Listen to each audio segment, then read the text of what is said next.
What's going on, guys, and welcome to another Dark Souls video where I'll be taking on all the bosses. This time I'm in the next level, the Untended Graves, and I'll be taking on Champion Gundyr.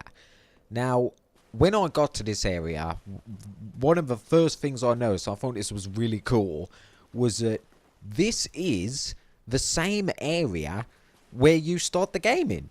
It's the exact same.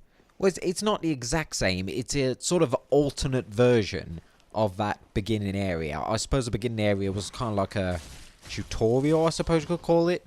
This is a very darkened version of it. It's not exactly the same level. It is a little bit different. Like, for example, the enemies are different. And these guys right here are a right fucking pain in the ass. I mean, this is just a standard enemy, and you saw how easy I took out the last guy, but this guy, I don't know what it was. I don't know, but he just fucking owned me. And here I am about to kill him, and he just takes me out with him, and it was really fucking embarrassing because that's just a standard enemy. But anyway, I went through the level, and I later found out that this is completely optional. Like, I didn't find that out until later on. It's an optional area. You don't have to come here in order to complete the game if you don't want to. And the same goes for the boss of this level as well. Again, it's an optional boss. You don't have to beat him to complete the game if you don't want to. I didn't find that out until after I did it. But nevertheless, I didn't have any trouble with the boss anyway. I beat him on my first go.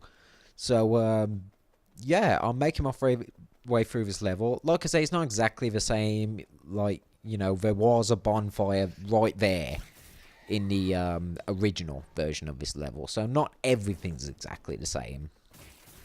But, yeah, I'll just make my way through these enemies. They're a little bit more aggressive than they was the first time you were here. But I'm also leveled up much, much more than what I was. So they didn't give me any trouble at all. So I made my way to the area where you fought the very first boss of the game. And what do I see? But he's back there again. But this time, there's no sword inside him. And as soon as I walk towards him, he just fucking gets up. And I realise I have to fight this guy again. But he's not the same, okay? He's a very, very, very fucking beefed up version of the first boss. He does that fucking grab attack at me there. Now, I don't know whether the original boss had that grab attack, but I was just lucky enough that he didn't hit me with it. Or whether, you know, that is unique to this version of that boss. So yeah, the same rules still apply with this boss. Get behind him. That is the best place to be. He's got those long sweeping attacks, and obviously he's going to have a much, much harder time hitting you with those sweeping attacks if you're behind him. So the same strategy still applies. But there is something different about this boss, okay? If you stay behind him for too long, he's got sort of like this back kick. I think that's the best way to describe it. It's sort of back kick, and that's something that the original version of the boss didn't have. Okay, so you can't stay behind him too long like you could the original version of the boss. So here I am. I've got him down to roughly half his health now, and then I noticed something. In the original boss, once you get him down to half his health, he sort of mutates into this giant fucking blob. But this time he doesn't do that. He stays in this form the entire fight.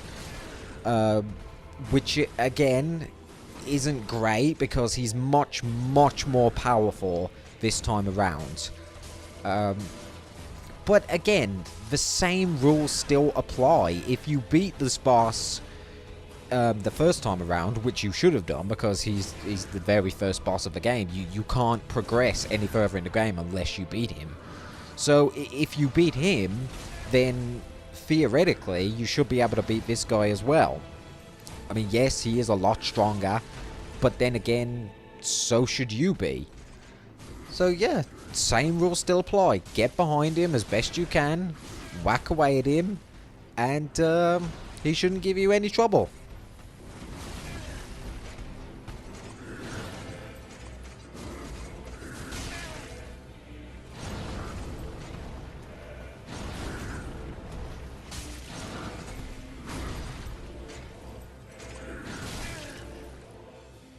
Okay, now I know I said that this boss shouldn't give you any trouble. You probably noticed my health's getting very low right now, and I've just used my last Estus Flax.